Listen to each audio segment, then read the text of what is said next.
Now from Fiji is broadcaster and captain of the high seas, Paul Henry, who's anchored up next to Sir Michael's boat, the Beast, which is somewhere within Kui, I'm told. But in fact, I think I can just see it over your shoulder this morning, Paul. Good morning. Yeah, good morning, Ryan. Unfortunately, as is the nature with boats, we are swinging around. So at some point it will be over my shoulder, and at other points it will be out of sight. You two bonded over boating. What was it that brought you together? You know, I have known Michael for many years. When he won Entrepreneur of the Year, but even prior to that, just obviously interviewing him, and we struck up a real friendship. And then through our mutual love of boating, we got even closer. I was shocked. I mean, I knew he was desperately unwell, but we were emailing up until really a week ago.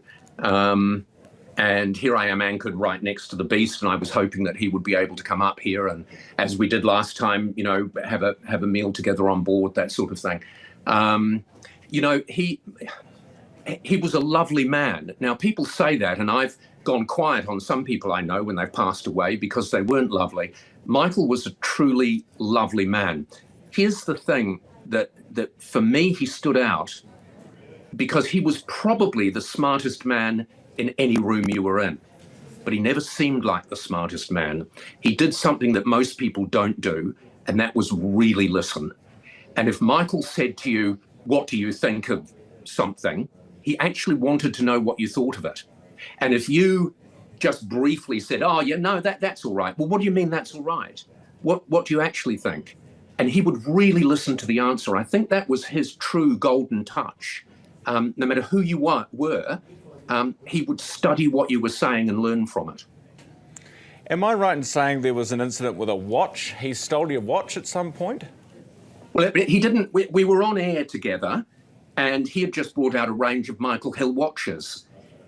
Always the marketer, always the businessman. And he said to me halfway through the interview, "That's a lovely watch you've got on, Paul." And I said, "Yes, it is." It was a very expensive watch. And so I naturally said, "And that's a lovely watch you're wearing too." He said, "Let's swap." So he took my, I think it was probably about $8,000 watch, and swapped it with his $450 watch, and then disappeared with my watch. And it disappeared for some number of years, until actually it was when he was made Entrepreneur of the Year, and I was on stage talking about Michael, and I decided that it was time to rectify the watch situation. So I showed him a picture on the screen. I showed everyone a picture of his boat, which was not the Beast, it was his previous boat. And then a very small boat I had at the time, about 16 meters, and said, "Tonight, we're going to swap boats, Michael." So we had a lot of instances like that. But both him and Lady Christine, I mean, I can't describe. He has an absolute passion for fishing, which I don't share. But his passion, both of their passions for boating, that's the Beast over my shoulder now in the background. Both of their passions for boating almost know no bounds. I remember once they were holidaying with me on Olive here, and we were in the Mediterranean, and it was fabulously rough. The Mediterranean can cut up very quickly. It was like spectacularly rough, and they were in the saloon here, I thought. So I came through, holding on to everything as I walked through, no sign of them. And they were both sitting out the back in the cockpit with walls of water crashing behind them, with the biggest smiles on their faces. And Michael said to me then, I said, "My God, you should be inside." And he said, "No, this is living, Paul." Amazing stories, and amazing that you've got to share so much time with them, especially doing your shared love, which is boating. What about the low point? Everyone talks about the fire, the house fire, that sort of, in a way, got him started on his entrepreneurial journey. What did he share with you about that? How significant a turning point was that for him in his life? Well, it was the turning point. It was the turning point, because he realized, I think for the first time, that you jump, and of course you can, if you're a certain sort of person, most people are, they just plod on through life. He realized he couldn't do that. He looked around him at the fact that he had lost everything except the people that depended on him for a future. And he realized that he had just been biding time. And I can't remember his age now. He was in his early 40s, I think. And he decided then and there, I need to buy this jewellery store I've been working in, and I need to turn more than just a profit. And so that really, it was the turning point in his life when he witnessed his house and all of his possessions disintegrate before his eyes.